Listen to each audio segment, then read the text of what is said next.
tal, amigos? Sean bienvenidos a estas maravillosas instalaciones que albergan la colección especial Francisco J. Santamaría, resguardadas por la Universidad Juárez Autónoma de Tabasco, para la realización de este programa especial Leonardo Padura en la UJAT.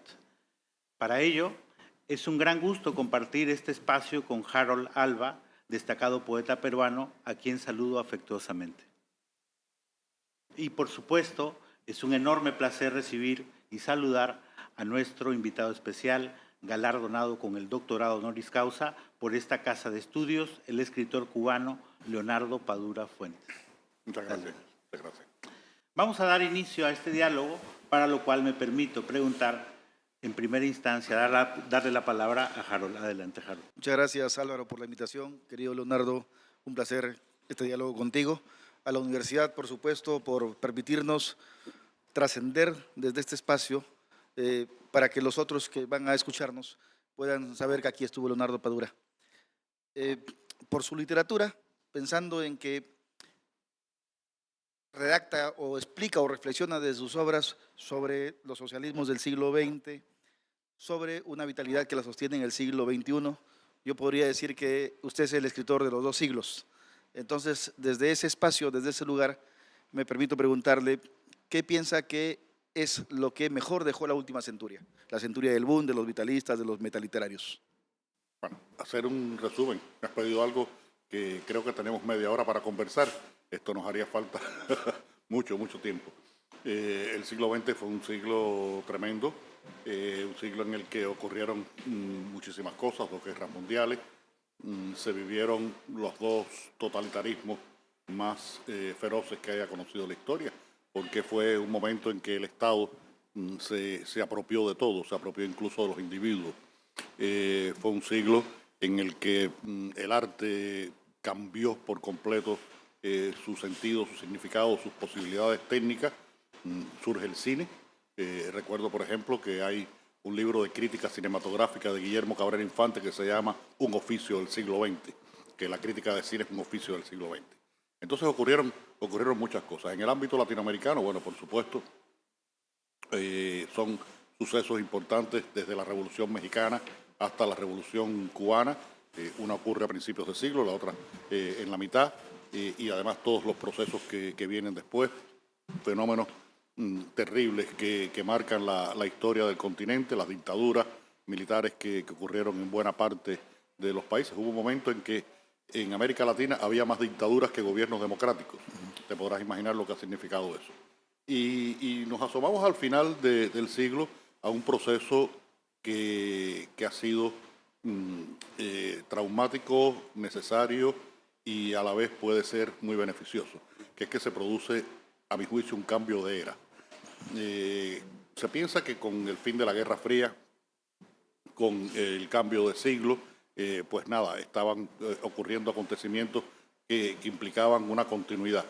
Y realmente hay una ruptura porque se pasa del mundo analógico al mundo digital. El mundo digital que ha traído toda una serie de consecuencias, desde las relaciones personales hasta la política, la economía. En el caso de la cultura ha afectado muchísimo, para bien, hasta ahora para bien, puede ser que también para mal, por muchas condiciones que podemos hablar después de ellas. Y estamos en un momento muy convulso al que nos ha abocado esta nueva era que estamos viviendo, paradigmas que existían y que se respetaban y que se han ido deformando, se han ido deteriorando. Y está pasando algo también, Harold, que a mí me parece que es muy interesante, y es que estamos viviendo el momento de la historia en que el tiempo va más veloz. Creo que la velocidad del tiempo se ha acelerado. Fíjate que pasan cosas que en 2, 3 años esto cambian muchísimas maneras de entender y de realizar la vida. Hemos pasado además recientemente por una pandemia y con un resultado muy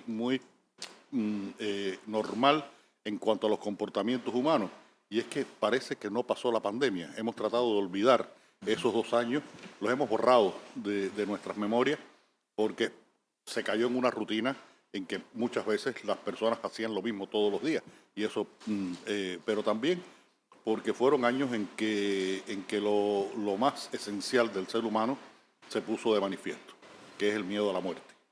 Por el miedo a la muerte admitimos que los gobiernos nos dictaran confinamiento, no nos dejaran viajar, le permitíamos todo a los gobiernos con tal de salvarnos. Y eso es muy significativo de los comportamientos de las personas, ¿no? Y justamente ahora que hablas de la historia, pues la historia es parte, yo creo, fundamental de toda literatura, pero particularmente de la tuya, Sí. ha dado lugar a escenarios, a personajes. ¿Cómo fue que tú volviste consciente de esta intromisión de la historia en tus obras? Creo que todo empezó justamente con mi trabajo periodístico. Cuando yo, a ver, empiezo un poco antes, y esto voy a decir algo que Harold no conoce y le va, y le va a encantar. Mi tesis de grado universitaria, el trabajo con que yo me gradúo, es un análisis de la vida, la época y la obra del Inca Garcilaso de la Vega. Soy un garcilacista, Qué eso gusto. sí. Y Nuestro primer mestizo. el primer iberoamericano, el primer iberoamericano, es el primer hombre que tiene conciencia de que está viviendo en un mundo que no sabe definir, que está naciendo, que ha nacido de un trauma, el trauma de la conquista. Él proviene de una familia de la realeza incaica y de una familia de una cierta aristocracia española. Bueno, era descendiente, entre otros, del poeta Garcilaso de la Vega, de ahí su nombre. Y bueno, ese trabajo me dio... Era algo que yo no había pensado, pero me relacionó con los orígenes, la búsqueda de los orígenes. Y después, cuando hago periodismo, uno de los temas que más trabajé fue esa búsqueda de orígenes. Escribí sobre la historia del barrio chino de La Habana, sobre el origen de la Virgen de la Caridad del Cobre, el origen del ron Bacardí, la presencia de los franco-haitianos y el cultivo del café en la región oriental de Cuba. Muchos textos que tenían que ver con esta cuestión de los orígenes. Y después me acerqué a la literatura de Alejo Carpentier, del que escribí estos 2 libros fundamentales y algunos pequeños libros que se han publicado por separado.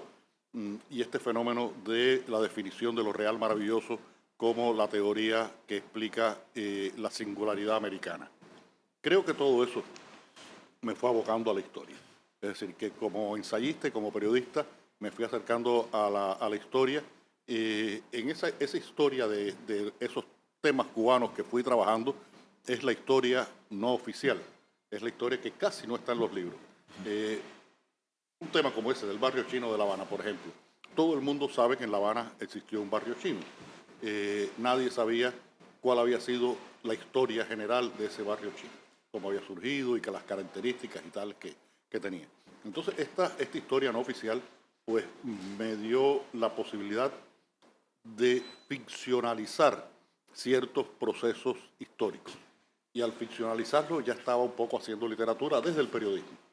Ese periodismo se le llamó en Cuba periodismo literario y fue un momento muy especial porque cambió el periodismo en Cuba en una época en que era muy dogmático y de pronto 2 periodistas que estábamos en un periódico oficial de Cuba empezamos a hacer un periodismo completamente diferente que no respetaba esos códigos y que no tenía nada que ver con la propaganda. Y a partir de ahí, bueno, escribo mis primeras novelas y la historia siempre está presente, pero fue creciendo y cuando escribo la novela de mi vida, a principios de finales del siglo pasado, a principios de este siglo, se publica en el 2001, pues entro en la historia profunda de Cuba, esa historia del siglo XIX cubano, el momento del nacimiento de la sensibilidad, la pertenencia, en términos de categorías más científicas, de la nacionalidad cubana a través de la figura de José María Heredia, un hombre que vivió la mayor parte de su vida aquí en México precisamente, pero solo vivió 4 años en Cuba, pero decidió ser cubano. Y esa visión de la historia, pues a partir de ahí, bueno, se fue expandiendo y creo que es muy importante mirar la historia porque hoy lo decía en el acto de que me concedieron la orden del fundador de esta biblioteca, un honor de Francisco Santamaría. Esto que la raza humana es la única que conoce la historia y es la única que no aprende de la historia, porque nos equivocamos una y otra vez. Y tú, en tu pregunta estaba implícito algo, Harold, en tu primera pregunta, y es esa incapacidad que hemos tenido de poder aprender de los errores de un proceso que intentó establecer una utopía igualitaria, cómo eso se fue deformando, cómo lo fuimos deformando. Ustedes en el Perú tienen una experiencia amarga de lo que puede haber pasado con esas ideologías extremistas. Nosotros en Cuba hemos vivido un proceso de socialismo durante 70 años y bueno, esos errores se repiten una y otra vez, tanto en un sistema como en otro, porque ahora mismo estamos abocados a miradas muy fundamentalistas en cuanto a la economía, a la sociedad, a la política, y fundamentalismos que se parecen bastante a políticas totalitarias, a gobiernos dictatoriales y totalitarios. Sí, y yo estaba pensando en una frase creo muy realista de Ítalo Calvino, cuando le preguntaban por qué los jóvenes de la posguerra, de su generación, no escribían sobre el drama exterior, y él decía que porque los dramas interiores estaban perfectamente construidos. Pero yo cuando leo tus novelas tengo la sensación de que le respondes a Calvino porque tú sí nos estás contando el drama exterior. Claro, a través de personajes que logran contar la historia y que nos dice de que efectivamente es importante, ¿no?, retornar esos grandes relatos épicos a los que conversamos en algún momento. De eso se refería mucho Lyotard, por ejemplo, que decía que el problema también de la humanidad es que había perdido un poco la épica. ¿Hasta cuánto el sentido de lo épico le ha dado consistencia a tu literatura? Sí, creo que ocurrió algo con los escritores posteriores al boom de la novela latinoamericana. Y es que allí se construyeron grandes discursos. Eran novelas abarcadoras, novelas totales, Conversación en la Catedral, 100 años de soledad, Terra Nostra, El siglo de las luces, Paradiso, Palinuro de México, o Noticias del Imperio. Y los escritores que vinieron después empezaron un poco a buscar dentro de ellos una expresión, una cercanía a los fenómenos y a las personas más normales, más quizás hasta vulgares en sus comportamientos. Desde lo ordinario, pretenderlo hacer lo extraordinario, decían algunos. Sí, más o menos algo así fue lo que ocurrió. Y yo he hecho las dos cosas, porque bueno, con mis novelas policíacas, de alguna manera he tratado de hacer una crónica de lo que ha sido la vida contemporánea cubana en estos años. Pero esa crónica en la que lo histórico está en lo contemporáneo, pues también tiene un cierto carácter dramático, pero hay un sentido épico en cuanto al comportamiento de los personajes por la relación con la historia y con el futuro de esa historia. Y en otras novelas, como puede ser la novela de mi vida, puede ser El hombre que amaba a los perros o Hereje, pues ya hay un sentido mucho más abarcador en el que se ve ese universo en el que en un tema, en una novela hablo del origen de lo cubano, en otra hablo de la perversión de la utopía, en otro hablo del ejercicio de la libertad individual y los precios que se paga por ejercer esa libertad individual, y trato de ser lo más abarcador posible. ¿Por qué?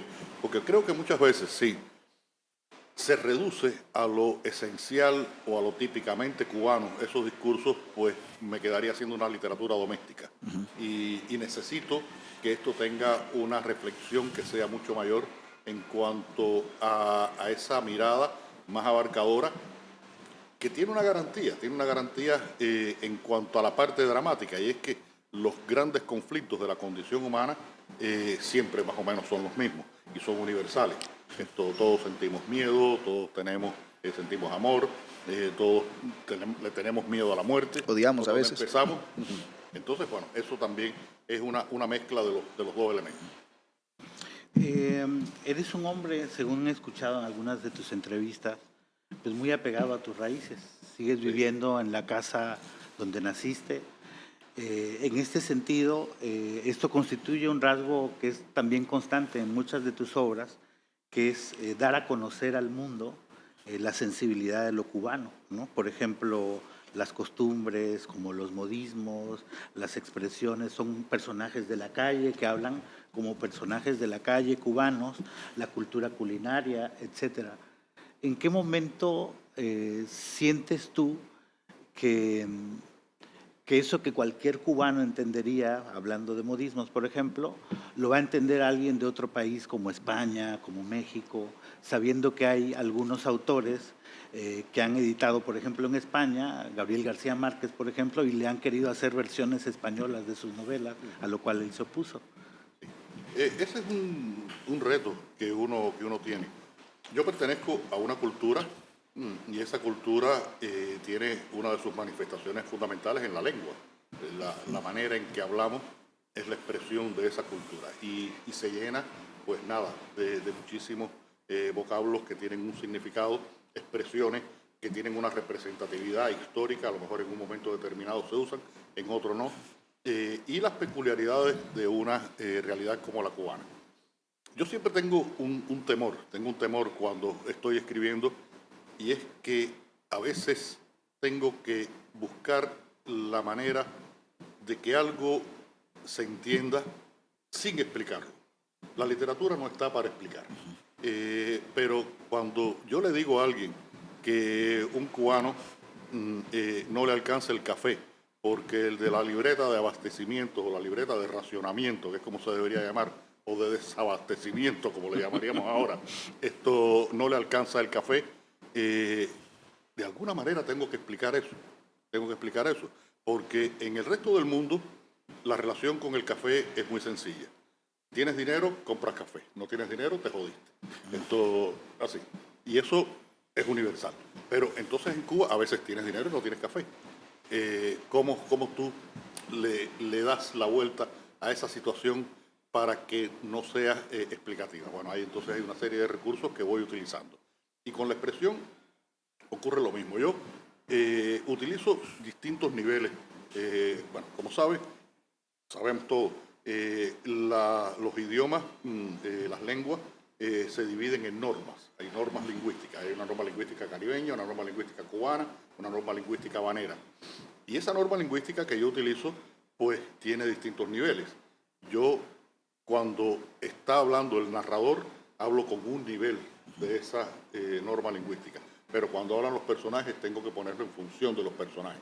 Porque además, los diálogos te ayudan a caracterizar a los personajes. No puede hablar igual, por ejemplo, una persona que es médico o abogado que una persona que es un campesino o que es un marginal que está viviendo de negocios turbios. Tienen sus propias jergas. En un caso una jerga culta, en otro caso una jerga muy elemental. Entonces, hay que manejar eso, saber utilizarlo y arriesgarse. Yo creo que si tú eres suficientemente claro, tu mensaje se va a entender. Te hago una pequeña anécdota, de que no tenemos mucho tiempo, pero que te va a explicar mucho. En una de mis novelas recientes hay alguien que le dice a otro, no, porque esa persona, fulano, explotó como cafunga. Mi traductora francesa se volvió loca buscando quién era cafunga. Hasta que se dio por vencida y me llamó y me dijo, Leonardo, me encontré que había un cafunga que jugaba fútbol en la segunda división de Brasil. Digo, no, tranquila, Elena, tranquila. Explotar como cafunga es tener un gran problema. Pero es que un personaje popular no puede decir, ese tipo tuvo un gran problema, ese tipo explotó como cafunga. Y eso caracteriza al personaje, caracteriza la obra, caracteriza las circunstancias y habla de la pertenencia cultural de esa obra.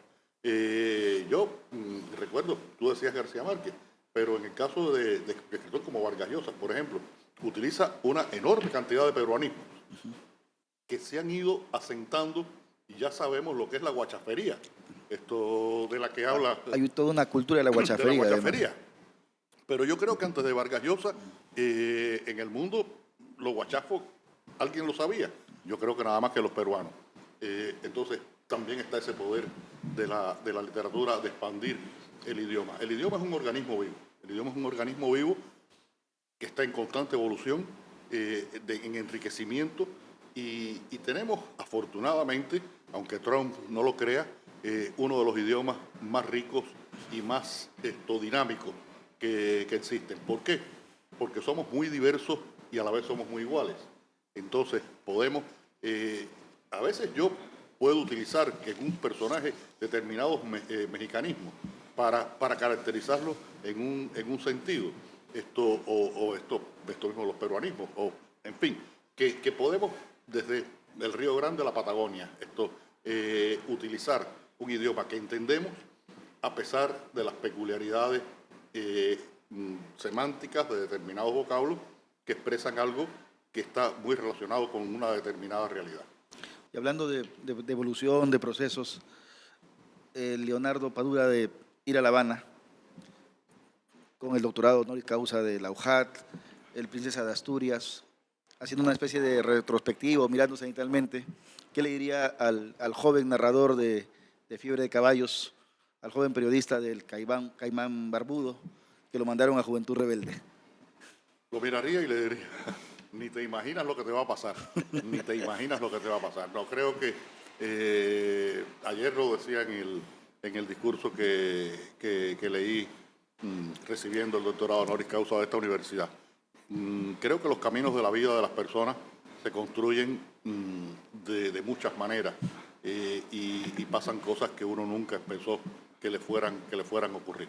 Ya me han ocurrido muchas, he estado en lugares que nunca pensé que iba a estar, he conocido personas, he tenido la posibilidad de tener reconocimientos como estos que me dignifican, me honran haberlo recibido, pero nunca lo pensé y nunca lo ambicioné.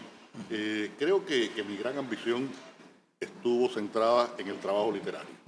Yo siempre digo que cada novela que he escrito es la mejor novela que yo he sido capaz de escribir en el momento en que la escribí.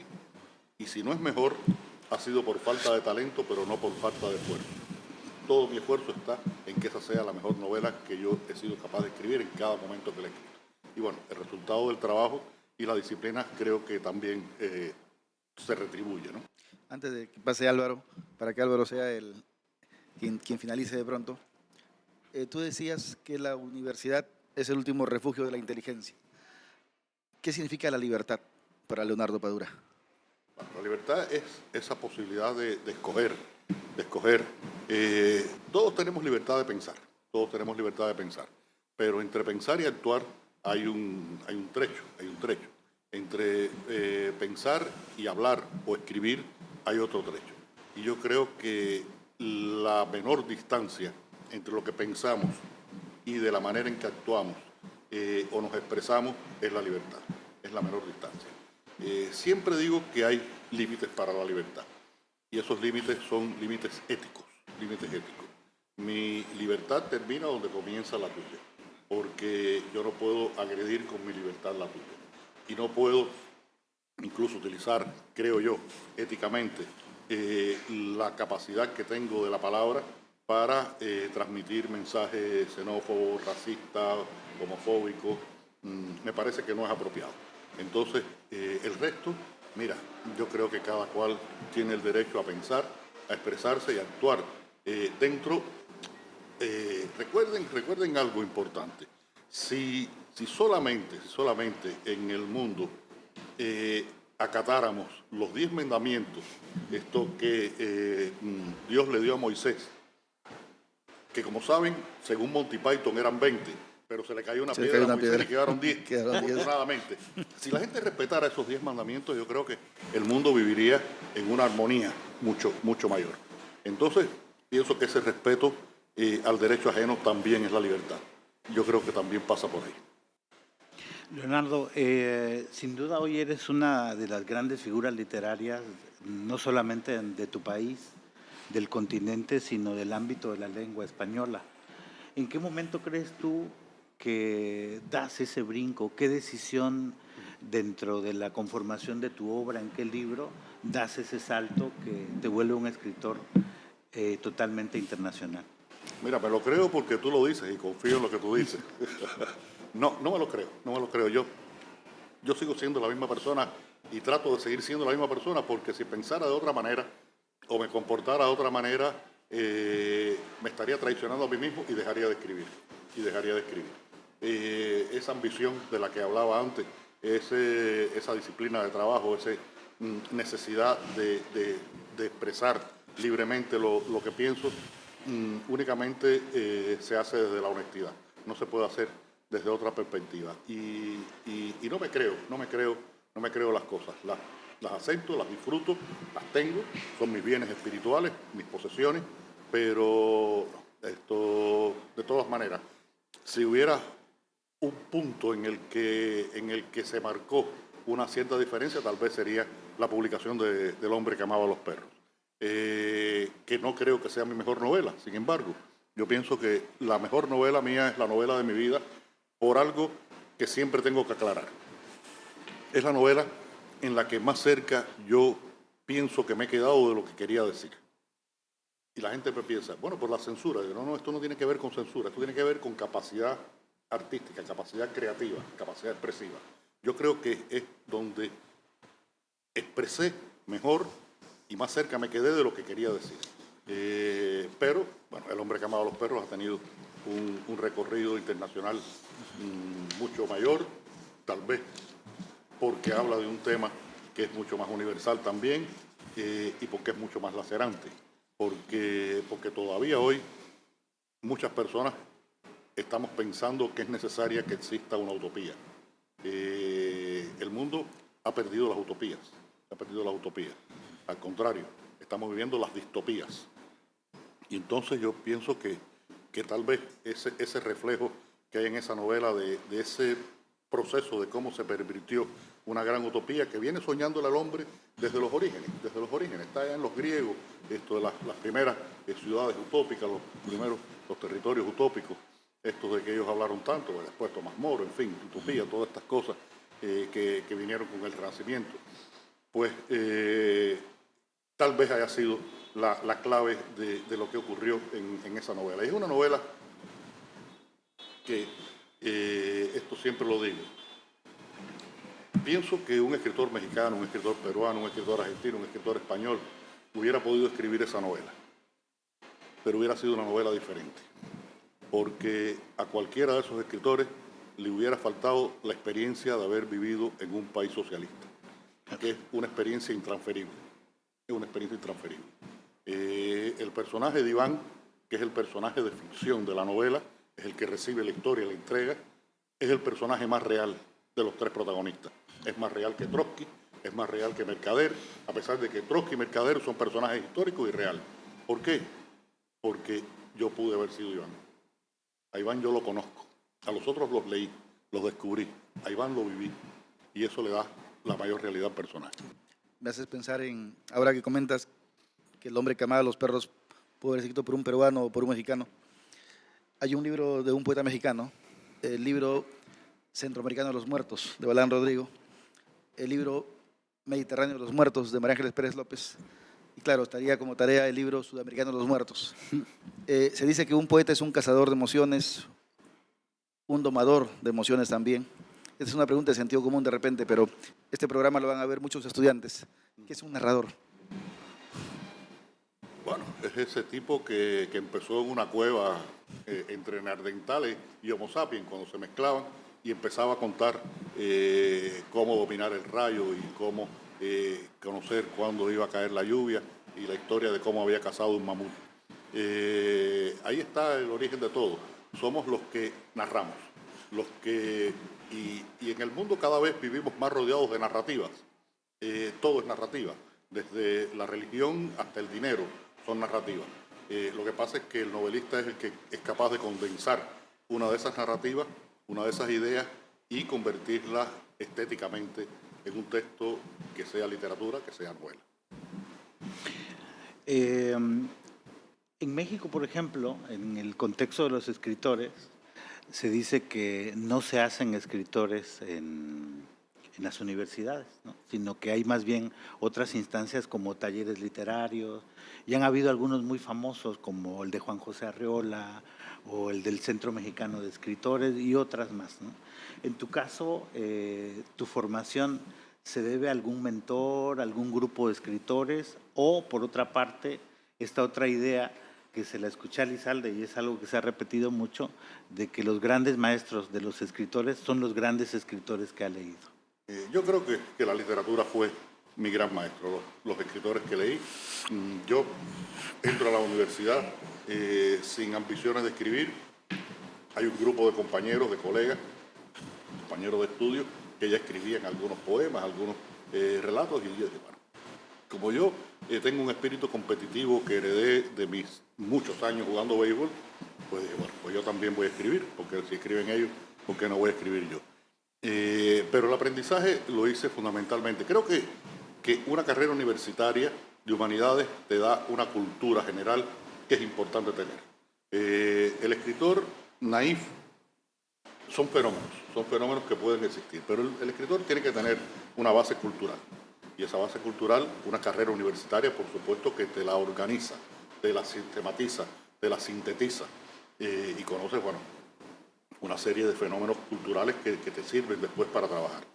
Pero, además, pertenezco a una generación muy privilegiada, una generación que cuando yo estaba en la universidad, los escritores que estaban de moda se llamaban Gabriel García Márquez, Mario Vargas Llosa, Julio Cortázar, Carlos Fuentes, Juan Rulfo, Alejo Carpentier, Lezama Lima, Fernando del Paso. Eso es un privilegio que tuvimos porque contra esos fenómenos había que intentar hacer algo. Después vienen estas reacciones de lo del post-boom, de ser más intimista, en fin. Pero aprendimos la gran literatura con ellos. Mi primera novela, que se llama Fiebre de Caballos, hubo un momento en que yo tuve que parar de escribirla porque cometí el gravísimo error de empezar a leerme Palinuro de México. Y empecé a escribir como Fernando del Paso en Palinuro. Y como Fernando del Paso en Palinuro, nada más que puede escribir Fernando del Paso. Te podrás imaginar. Porque eran escritores avasallantes, pero yo la primera vez que me encontré con Mario Vargas Llosa fue en un aeropuerto y me acerqué y le dije, maestro, usted no me conoce y tal, yo soy un escritor cubano, me llamo Leonardo Boder, pero quiero decirle algo. Digo, cada vez que yo empiezo a escribir una novela, me leo Conversación en la Catedral. Es una clase de literatura, de cómo construir una historia, cómo montarla, cómo narrarla, cómo construir unos personajes, cómo manipular al lector, que eso es muy importante. Entonces, esos escritores yo creo que fueron mi gran escuela de escritura. Y me hace recordar a este libro que publicó Vargas Llosa, Cartas a un joven novelista, Sí. no, hermosa, que es el mejor taller de literatura o de narrativa, yo siempre digo, Cartas a un joven novelista. El tiempo cronológico, el tiempo literario, ¿no? La muñeca rusa y todos los elementos que usan los narradores. Hay 3 o 4 aprendizajes que tienes que hacer, que son elementales, pero creo que el aprender a escribir ya con un sentido estético, lo aprendes leyendo a los otros. Y siempre digo que la mejor escuela de literatura es la lectura, siempre lo digo. Anoche en el discurso, ¿no?, de entrega del doctorado honoris causa, dijiste que vivías en La Habana porque tu familia era tu patria. ¿Qué tendría que remecerle al mundo para que entiendan que su familia es su patria?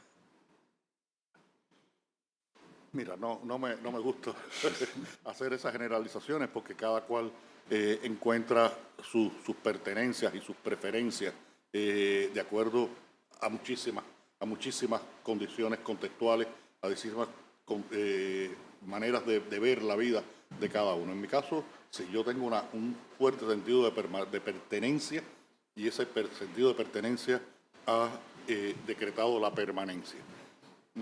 Hace unos días, haciendo una de las presentaciones de promoción de este libro, Ir a La Habana, aquí en México, me di cuenta de algo que dije, mira, esto yo no lo había sacado y no está escrito en el libro. Desde que yo llegué a esa casa con 3 días de nacido, debajo de la cuna había un perro. Y en mi casa siempre ha habido perros. Todos mis perros están enterrados en el patio de mi casa. Ahora Más entiendo. pertenencia que eso, esto es imposible. No enterré ahí a mi padre porque no me dejaron, pero tengo ahí a mi madre. Bueno, ahí hay una clave del hombre que amaba a los perros también. Sí, claro. Bueno, llegamos al fin de este programa especial Leonardo Padura en la UJAT. Solo nos queda agradecer a nuestros invitados, magníficos invitados que nos acompañaron en esta ocasión, en esta amena charla, y por supuesto a ustedes también, amable auditorio, por estar atentos a esta transmisión. Hasta pronto. Muchas gracias a los dos. Gracias, maestro.